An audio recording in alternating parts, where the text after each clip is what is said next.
By Florida standards, we're experiencing a long, cold winter, and the 2-week freeze in January was brutal on the state's manatee population. Cold water is a huge problem for the endangered mammals, so a long trip to find a favorite warm spot can prove deadly. We've lost more than 100 manatees so far this winter, mostly to cold stress. Endangered manatees are an icon of Florida wildlife. Terry Meyer traveled from Canada to experience them up and close and scratch that adventure off his bucket list. When they're actually swimming right underneath the kayak, it's quite incredible. You just see them, you can see all the scars from the boating and everything else that's happened to them.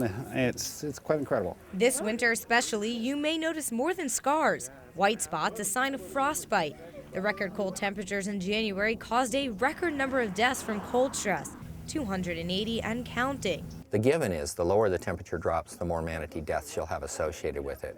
And we certainly got our share this year. They may be round and plump like other sea mammals, but manatees don't have the blubber dolphins or whales do. So when the water temperature drops below 68 degrees, they're in danger of hypothermia. It's a blistering of the skin, it gets real mushy, and it's sort of similar to what happens to us when we get sunburn. It's just that it's caused by the cold.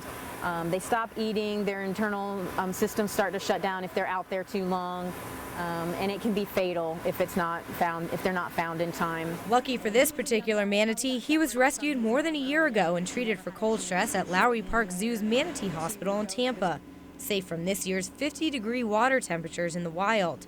As this guy receives his pre-release physical, we're just disinfecting a certain couple spots on Fingal's shoulders. Other biologists are hard at work, rescuing and rehabilitating the manatees who have so far survived the brutal winter. All right, ready? 1, 2, 3.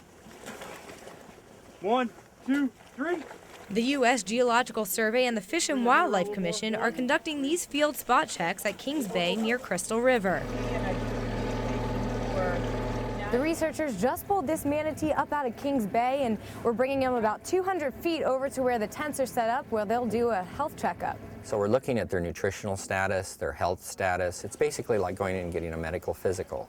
We want to see what the population is like now, so that in the future, as the earth and the environment and the population of manatees changes, and the human population, we want to be able to gauge that and have something to compare with. Kings Bay has the second largest manatee population in the state. Its natural spring is bubbling with warm 72-degree water year-round, but there are only so many spring runs to go around. A large concern that we have is what is the warm water carrying capacity that's out there? So literally how many manatees can you fit into the bathtub? Power plants discharge warm water too, but that number is also limited, and changing power technology may change the manatee equation too. Sources that kind of have a limited future.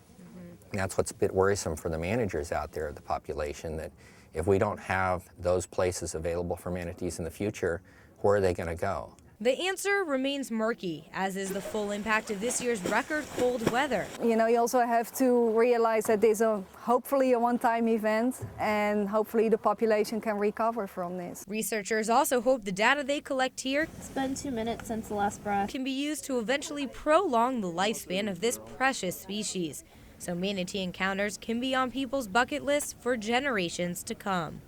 The only good news from the big freeze is that despite the high number of deaths, spotters were able to count a record number of manatees trying to keep warm, so the overall population may otherwise be doing fine. Last month's massive survey counted more than 5,000 manatees, including nearly 1,000 huddled near 2 power plants in Port St. John. The count at Kings Bay was also a record, with more than 500 manatees counted there. We'll be back with more news in just a minute.